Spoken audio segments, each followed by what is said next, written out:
mit Sichtweite auf diesen wunderbaren kleinen Hafen, in dem natürlich zurzeit auch sehr viele Touristen unterwegs sind, aber auch Berufsfischer, die hier ihre Netze auslegen. Und da weiß ich natürlich sehr gut, was hier so gefangen wird und was nicht. Und darum geht es auch in diesem Video. Manchmal beißt nichts in Norwegen. Was können die Gründe dafür sein? Da gibt es eine Seite von Gründen. Das ist zum Beispiel, die Fische sind einfach nicht da. Das kann temporär sein. Oder es kann vielleicht auch sein, dass sie hier einfach weniger werden. Und die andere Seite wären natürlich Gründe, dass du auf die falsche Fischart mit der falschen Technik, zur falschen Tide, zur falschen Jahreszeit angelst. Bei mir gibt es ja richtig praktisches Angeln und daher gehen wir jetzt hier mal runter in den Hafen und da beschreibe ich euch mal, was das Problem sein könnte. Da fahren welche raus, ich glaube, das sind Jugendliche. Da bin ich mal gespannt, wenn sie wiederkommen, ob die irgendwas gefangen haben. So, da wären wir.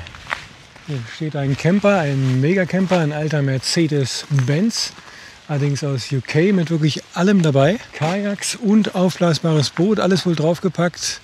Dachzelt, hammerhart. Aber darum geht es nicht, sondern es geht um das Thema Angelparadies Norwegen. Hexenkessel am Blablabla. Ist das wirklich wahr? Viele von euch sehen ja Tag für Tag die Instagram und YouTube und Facebook-Posts von den Rekordfängen schon wieder da und da. Und du fragst dich wahrscheinlich, ja und ich? Denn viele von euch sind dieses Jahr so gut wie leer ausgegangen. Richtig? Vielleicht mal ein Pollack von 40 cm oder vielleicht mal eine Meerforelle. Aber mehr ging oft nicht. Der Dorsch im Süden habt ihr nichts gefangen. Woran liegt das? Ganz klar, wie schon gesagt, das kann an dir liegen, dass du mit deiner Technik irgendwas falsch machst oder anderen Faktoren beim Angeln. Das kann daran liegen, dass es momentan schlecht ist, wie zum Beispiel möglicherweise jetzt, weil die Temperatur, die fällt gerade ein bisschen runter und dann zersetzen sich die Algen und die ziehen bei dem Zerfallprozess halt jede Menge Sauerstoff raus. Ist eine Möglichkeit. Aber dieses Jahr, ganz klipp und klar gesagt, hat es so schlecht gebissen und wurde so wenig gefangen, und damit meine ich nicht mich persönlich, sondern allgemein die Informationen, die ich zusammengetragen habe, wie in noch keinem Jahr, in dem ich zuvor hier gewesen bin. Punkt. Nehmen wir zum Beispiel mal diesen Spot. Hier fing alles an nach unserer Auswanderung nach Norwegen. Was habe ich hier nicht gefangen? Im Januar haufenweise Seelachse von 50 cm. Jetzt um diese Jahreszeit ohne Ende Pollacks, sodass man nach Hause gehen wollte. Ab und zu ein Dorsch, eine Meerforelle. Hier ging eigentlich immer was. Und jetzt, die letzten Wochen, wenn ich mal angetestet habe, ging hier überhaupt gar nichts. Aber wie gesagt, das ist nicht nur meine persönliche Erfahrung, die in diesen Bericht mit einspielt, sondern das sind Erfahrungen von Berufsfischern. Normalerweise fischen die Berufsfischer hier in den Buchten alles ab auf Makrele schon von April an. Das habt ihr auch mal in einem anderen Video schon vorher gesehen, als ich auf Dorsch war, wo die plötzlich mit ihrem riesen Ringwadennetz ankamen und die ganze Bucht leer fischten. Das ist nur übrigens in Norwegen noch erlaubt, in der EU, zu deren erweiterten Kreis Norwegen auch zählt, überhaupt nicht, streng verboten. Und dieses Jahr mussten aber die Berufsfischer mit ihren Netzen weit, weit rausfahren, um Makrelen zu fangen. Ja, das macht Norwegen natürlich auf Dauer kaputt. Bis ans Ufer wird alles abgefischt von Berufsfischern. Ist in allen Ländern verboten. Normalerweise fangen wir hier von Ende Mai an massiv Makrelen.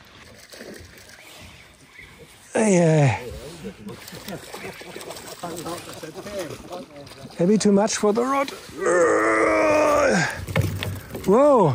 Sodass man sich, wie man auch in meinen Videos sieht, oft darüber ärgert, dass man eben nicht den Zielfisch ansprechen kann, sondern eben ständig Makrelen dran hat. Das ist dieses Jahr erst so Mitte Juli passiert, dass ich an manchen Stellen aber auch nur massiv Makrelen gefangen habe. Dann kenne ich natürlich auch sehr viele Leute, mit denen ich Rücksprache halte, oder ich beobachte ganz einfach. Dann habe ich natürlich auch einen Einheimischen bzw. einen Auswanderer, der hier schon seit 16 oder 17 Jahren wohnt, und der berichtet das Gleiche.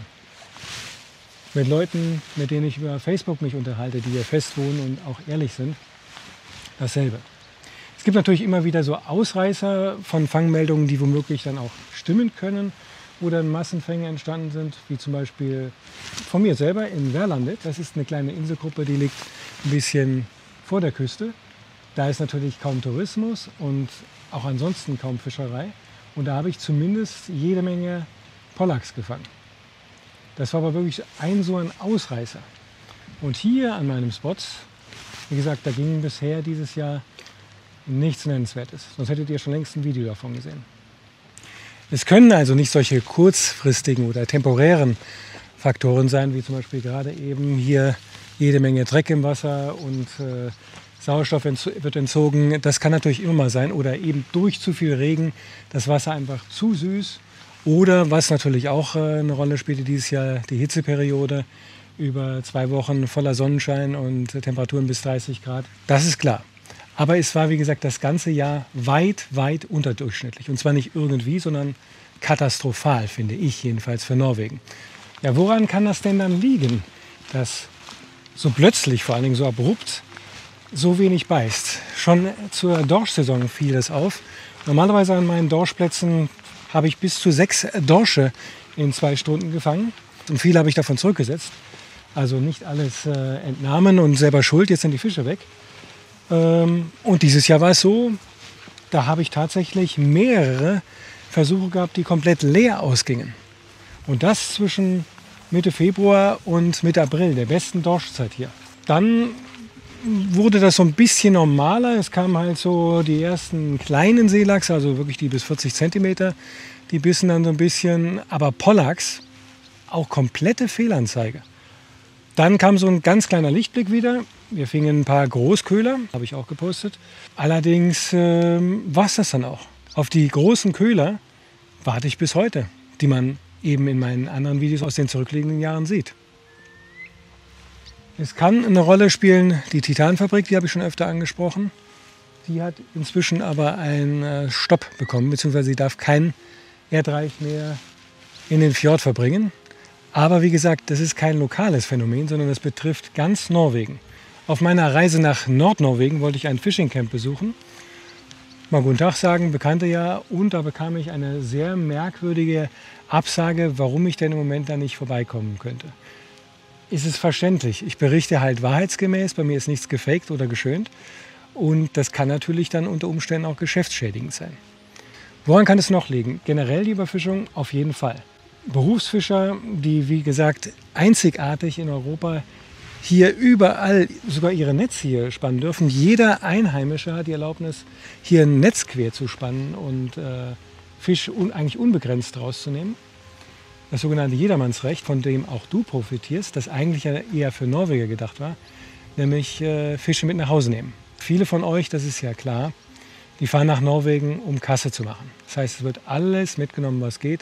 Am besten sich hier vollgestopft.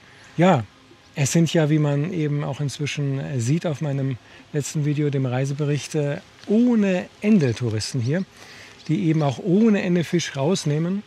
Auch das wird sicher eine Rolle spielen, warum es in Norwegen immer schlechter wird. Jetzt wird einer natürlich kommen im Klimawandel, aber ist es denn überhaupt ein Argument? Es muss sich ja dann irgendwie begründen lassen, woran es liegt, was der Klimawandel denn konkret beeinflussen soll. Denn die Wassertemperatur, das kann ich hier den Klimahysterikern sagen, die Wassertemperatur war bis Mitte des Jahres tatsächlich niedriger als der Durchschnitt. Die ist dann kurzzeitig höher gesprungen als der Durchschnitt und ist jetzt schon wieder ganz leicht unter dem Durchschnitt. Also alles ganz normal hinsichtlich der Wassertemperatur. Die einzigen Fische, die davon profitieren, dass es insgesamt immer weniger andere Fische gibt, das sind die Meerforellen. Ich habe in keinem Jahr zuvor so viele Meerforellen gefangen. Gut, ich weiß natürlich jetzt auch besser, wie es geht, aber es war viel einfacher. Und vor allen Dingen sammeln jede Menge junge Meerforellen, sodass scheinbar diese Fischart davon profitiert, dass eben ihre Brut nicht mehr so zusammengefressen wird wie die Jahre zuvor. Ist so gesehen positiv, aber natürlich insgesamt für Norwegen nicht gesund. Ich montiere jetzt mal hier diesen gelben, chartreuse-gelben Gummifisch. Das ist eigentlich so die Farbe für Pollack schlechthin. Um die Fängigkeit dieses Modells und dieser Farbe wisst ihr ja schon aus anderen Videos. Da kann es keinen Zweifel geben, dass da irgendwas hinsichtlich des Köders falsch ist. Und ich denke, an meiner Expertise als Angler wird da auch niemand zweifeln. Ich setze jetzt mal meine Polbrille auf, dann kann ich zumindest sehen, ob ein Pollack hinterherkommt. Manchmal sitzen die direkt unter den Stegen übrigens. Deswegen lohnt es sich da einfach mal ein bisschen Schnur abzuspulen, Rolle zuzumachen und einfach mal das Ding hier reinfallen zu lassen. So fische ich hier öfter. Erstmal gucken, was passiert. In den vorangegangenen Jahren war da oft schon der erste Pollack dran. Ja, da ist mein Handy leider ausgegangen. Ihr habt also nichts verpasst, keinen Fisch oder sowas. Ich muss euch jetzt mal auf diese Kamera vertrösten, die XTU. Vielleicht habt ihr ja auch eine Idee, woran es liegen könnte, dass dies Jahr so wenig gebissen hat und vielleicht noch beißt. Weil es ist ja schon sehr auffällig, dass es praktisch wie weggebrochen erscheint. Und das kann man ja kaum erklären mit irgendwie mal eine Beißpause oder sind die Fische überhaupt nicht in die Fjorde reingezogen? Wenn ja, aus welchen Gründen? Was auch mir aufgefallen ist zum Beispiel, wir haben noch nie so wenig Quallen gehabt wie in diesem Jahr. Normalerweise sind Feuerquallen immer hier das ganz große Problem, so im Juli rum. Und dieses Jahr, man sieht mal eine, aber es ist nicht halt wirklich das Problem, dass du ständig auf deine Fingerchen aufpassen musst, wenn du solche Tentakel-Schleimfäden am Haken hast. Es kann damit eben zusammenhängen. Aber was ist deine Idee?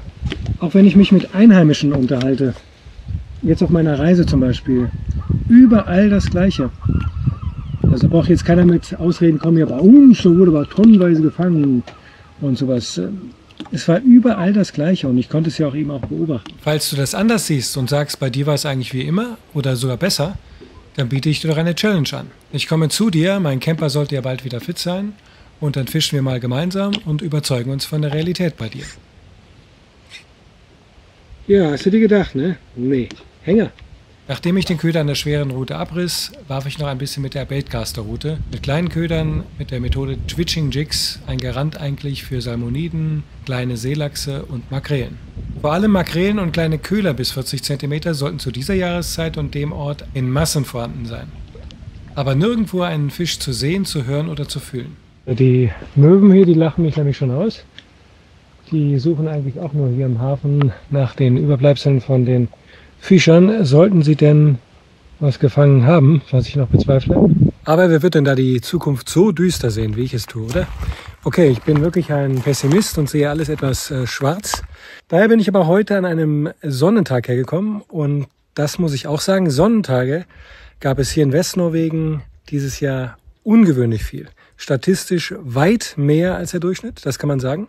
Und es hat weit weniger geregnet. Möglicherweise hat das schöne Wetter einen Einfluss darauf, dass es eben schlechter gebissen hat.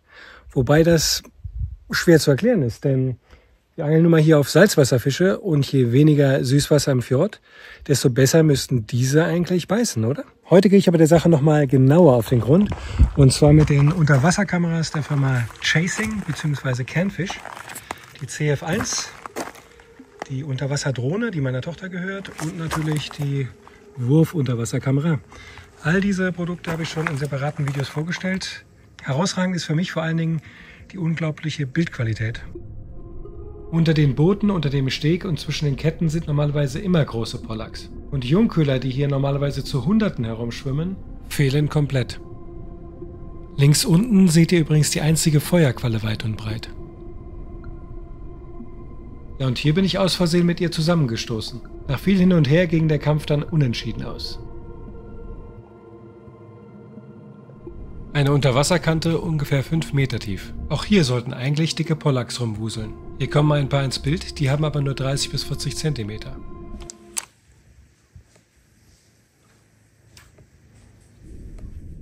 Das sind Aufnahmen mit der Canfish CF1. Oben rechts seht ihr die Wassertemperatur und die Wassertiefe. Auch hier muss man die Größen einordnen. Wenn man die Muscheln zum Vergleich heranzieht, wird man feststellen, die Dorsche haben nur 20 bis 30 Zentimeter.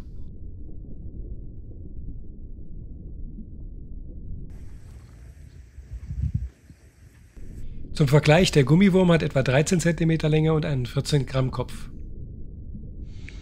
Ja, da habe ich tatsächlich noch dieses Monster von Lippfisch gefangen. Das könnten auch die Nutznießer dessen sein, dass es immer weniger Fisch gibt. Lippfische, davon habe ich jetzt wirklich massenhaft gesehen und richtige Trümmer. Ja, interessante und überraschende Einsichten. Unmengen von Lippfischen in allen möglichen Größen, in der Tiefe, wo normalerweise eben ihre Fressfeinde vorkommen. Größere Dorsche, Pollacks und Längen. Von denen ist nichts zu sehen.